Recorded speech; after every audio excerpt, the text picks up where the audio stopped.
Jai Hind aspirants, I Ruby Thakur welcome you to SSB Crack Exams channel and I am here with the new topic. So आज हम बात करेंगे एक recent investigation जिसके finally अभी conclusions हमने देखने को मिले हैं and that is related to South Korea. और साउथ कोरिया को इस पर्टिकुलर टाइम पे कहा जा रहा है वर्ल्ड का बिगेस्ट बेबी एक्सपोर्टर। तो चलिए जानेंगे डिटेल में कि अपडेट क्या है और क्यों इस तरह का जो न्यूज है साउथ कोरिया के लिए हेडलाइन यूज की जा रही है। South Korea is gripped by revelations. बहुत लंबे अरसे से इन्वेस्टिगेशंस चल रही थी एंड ये मिला इन्वेस्टिगेशंस के अंदर जो कंट्री की एजेंसीज है, साउथ कोरिया की जो एजेंसीज है, so they are committed for the fraud और ह्यूमन राइट वायलेशंस। एंड किस चीज के लिए? In their hurry to send children abroad for adoption. तो साउथ कोरिया के ऊपर जो इल्जाम है वो ये है कि उन्होंने बहुत सारे बच्चे जो है बाहर भेजे out of the country for the adoptions. लेकिन इसके अंदर प्रॉब्लम क्या है वो हम आगे जानेंगे। एंड इसी रिपोर्ट के अंदर साउथ कोरियन गवर्नमेंट को ही रिस्पॉन्सिबल ठहराया गया है कि जो फॉरेन एडॉप्शन प्रोग्राम आज तक चल रहा है माल प्रैक्टिसेस की वजह से, that is only due to you because आप लोग लॉज स्ट्रेंथन अप नहीं कर पाए। ये जो रिपोर्ट लाई गई है that is by the truth and reconciliation commission, जो साउथ कोरिया की गवर्नमेंट एजेंसी है। एंड उसके अंदर उन्होंने लिखा है कि कंट्री के गलत बर्थ रिकॉर्ड्स, बच्चों को ऑर्फन जो है अनाथ डिक्लेयर कर देना, हालांकि उनके नोन पेरेंट्स थे, प्रॉपर स्क्रीनिंग नहीं हुई प्रोस्पेक्टिव पेरेंट्स की जिनको अडॉप्ट कराया गया। सो ये सब इल्जाम लगाए गए हैं साउथ कोरिया के ऊपर। अब आगे जानते हैं कि how South Korea became world's baby exporter और ये कहानी है कहां की। तो साउथ कोरिया जो कि वर्ल्ड का लार्जेस्ट डायस्पोरा है अडॉप्टीज का, around 2 lakh south Korean children है जो बाहर भेजे गए हैं फॉर एडॉप्शन। और ये बात है end of the Korean war जो कि 1953 में हुआ। इनमें से बहुत सारे ऐसे बच्चे हैं जो अडॉप्ट किए गए in the US and the Europe. जब वॉर लाइक सिचुएशन थी, जब वर्ल्ड वॉर 2 खत्म हुआ, कोरियन वॉर था, उस पर्टिकुलर टाइम पे साउथ कोरिया की सिचुएशन बहुत ज्यादा खराब हो चुकी थी। कंट्री ने क्या प्रमोट किया कि जो बच्चे उस पर्टिकुलर टाइम पे ऑर्फन हो चुके थे या अबेंडेंट थे, डिसेबल्ड थे, तो एक सोशल वेलफेयर सिस्टम बनाने की वजह से जो वहां पे जरूरत थी उन्होंने उनको बाहर देश भेजना शुरू कर दिया एडॉप्शन के लिए। गवर्नमेंट ने एनेबल करी वहां पे प्राइवेट एडॉप्शन एजेंसीज ताकि वो ऐसे बच्चों को ढूंढ सके और इन बच्चों को बाहर भेज सके for fees from the adoptive families. और जो फैमिलीज अडॉप्ट करना चाहती हैं उनसे एक फीस भी मांगी गई। फॉरेन एडॉप्शन प्रोग्राम ये बहुत ज्यादा 1953 के बाद से थोड़ा स्टार्ट हुआ और बिल्कुल पीक पे गया जब सक्सेसिव मिलिट्री गवर्नमेंट्स आई 1970 80s के अंदर। तो उस पर्टिकुलर टाइम पे बहुत ही ज्यादा पीक पे चला गया। कोरियन वॉर के बाद South Korea one of the poorest country बन चुकी थी वर्ल्ड के अंदर and due to the economic reasons inter country adoption जो है उस पर्टिकुलर टाइम पे एज अ सॉल्यूशन देखा गया। पार्क सनयंग जो कि चेयरपर्सन है ट्रूथ एंड रिकंसाइलेशन कमीशन की, उनकी खुद रिपोर्ट है कि जब पूरा साउथ कोरिया डिवास्टेशन में था, इम्पोवरिश था, उस टाइम पे यही देखा एक प्रॉपर सोशल वेलफेयर सिस्टम बनाने की जगह उन्होंने क्या किया, जो बच्चे थे उनको बाहर भेजना शुरू कर दिया ताकि उनको अडॉप्ट किया जाए।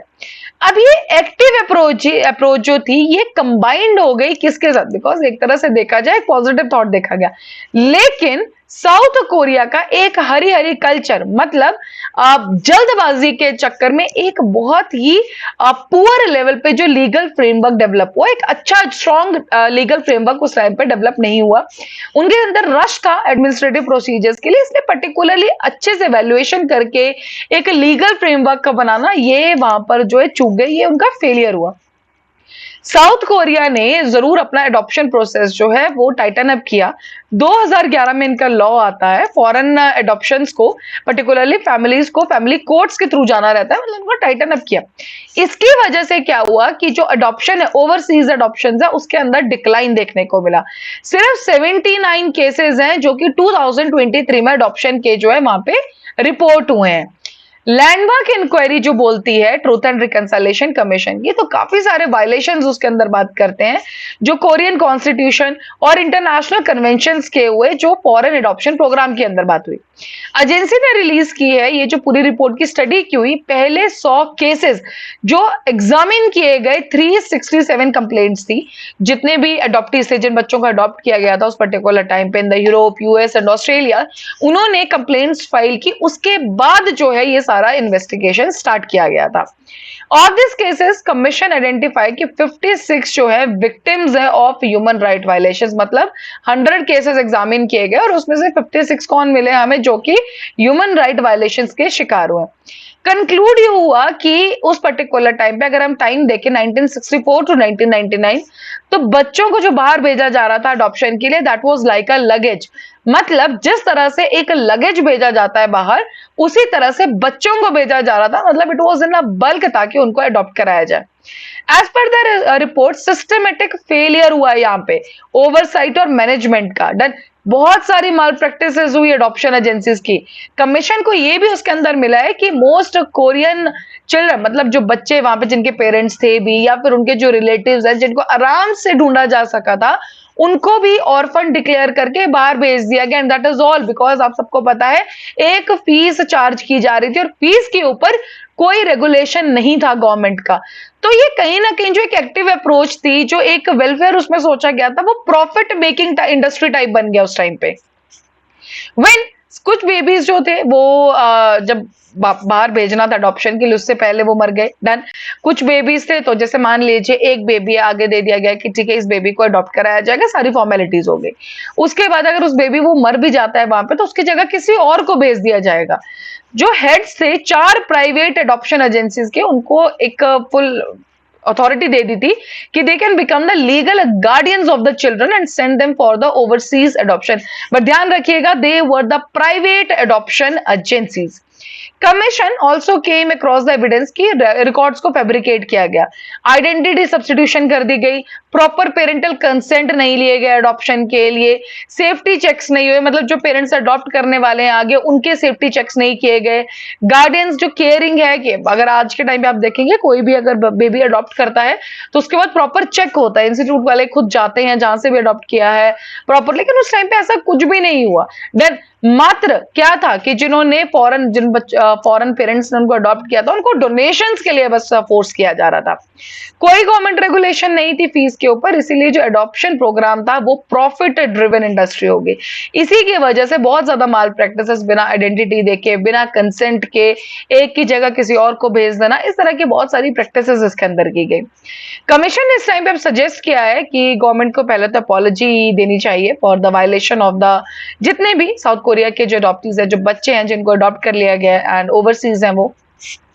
साथ ही में इसको बोला गया कॉम्प्रिहेंसिव, मांगा गया है कि कॉम्प्रिहेंसिव सर्वे होना चाहिए अडॉप्टर्स का, उनका सिटीजनशिप स्टेटस क्या है, रेमेडीज अरेंज की जानी चाहिए विक्टिम्स के लिए जिनके आइडेंटिटीज के साथ जो है खिलवाड़ किया गया है।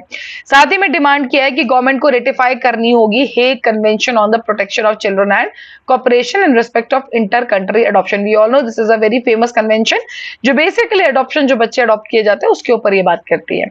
कमीशन प्रोसिक्यूट भी कर सकता है अडॉप्शन एजेंसीज को, बिकॉज हमने बात की थी कि 4 प्राइवेट एजेंसीज थे, वो सभी सब चीजें उस टाइम पे देख रहे थे। देन एंड बात करें कि रिएक्शंस क्या हैं, तो काफी मिक्स्ड रिएक्शंस हैं। कुछ लोगों ने क्रिटिसाइज किया है कि जो इन्वेस्टिगेशन अभी भी उसमें लिमिटेशंस हैं, गवर्नमेंट की कॉम्प्लिसिटी के बारे में बात किया गया है। एक जो रिपोर्ट की जाती है स्टेटमेंट पे अगर बात करें, so we have had no rights because we don't have any documents, because documents को बहुत ज्यादा फैब्रिकेट कर दिया गया था, तो उनके पास कोई डॉक्यूमेंट्स नहीं, उनके पास कोई राइट्स भी नहीं थे। एंड यहाँ पे उनका कहना है कि इंडिविजुअल केसेस से भी बड़ी बात है, this is about the human rights, जो हमारे अधिकार थे वो हमें कभी नहीं मिले। कुछ लोगों ने इस रिपोर्ट को वेलकम भी किया है और उन्होंने कहा है कि ये विक्ट्री है। उन्होंने कहा कि ये कोई न्यूज नहीं है हमारे लिए, बट विक्ट्री जरूर है कि फाइनली हमें एक एक्नॉलेजमेंट तो मिल रहा है कि हमें हमारे साथ पिछले इतने सालों में क्या हुआ है। आंजा पेड्रोसन जो कि डेनमार्क भेजी गई थी 1976 में, एक जैसे कि मैंने बताया एक बच्ची थी, एक बेबी थी जो डेथ हो गई जिसकी, एंड उसकी जगह इनको भेज दिया गया था for the adoption. Yuri Kim जो अडॉप्ट की गई थी at the age of 11 by a couple in France without her biological parents consent, कोई कंसेंट नहीं दिया गया है। सो उन्होंने ऑफ कोर्स अर्ज किया है ट्रुथ कमीशन को कि रिकमेंडेशंस को थोड़ा और स्ट्रेंथन अप करें।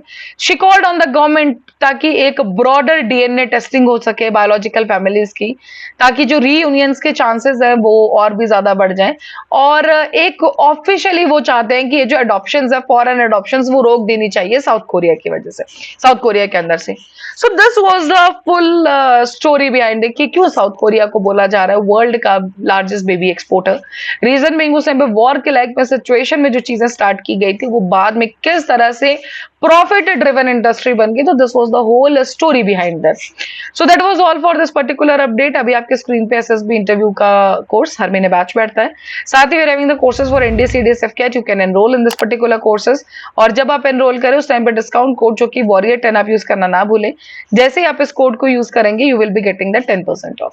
So that's all for that day. Thank you so much for watching this video lecture. जय हिंद, जय भारत। अगर आप एक डिफेंस एस्पिरेंट हैं और एसएसबी इंटरव्यू, एनडीए, सीडीएस, एफकेट जैसे एग्जाम्स के लिए प्रिपेयर कर रहे हैं तो आप एसएसबी क्रैक एग्जाम्स के कोर्स को चेक करना ना भूलें। आप हमारी लर्निंग एप्लीकेशन को गूगल प्ले स्टोर से भी डाउनलोड कर सकते हैं।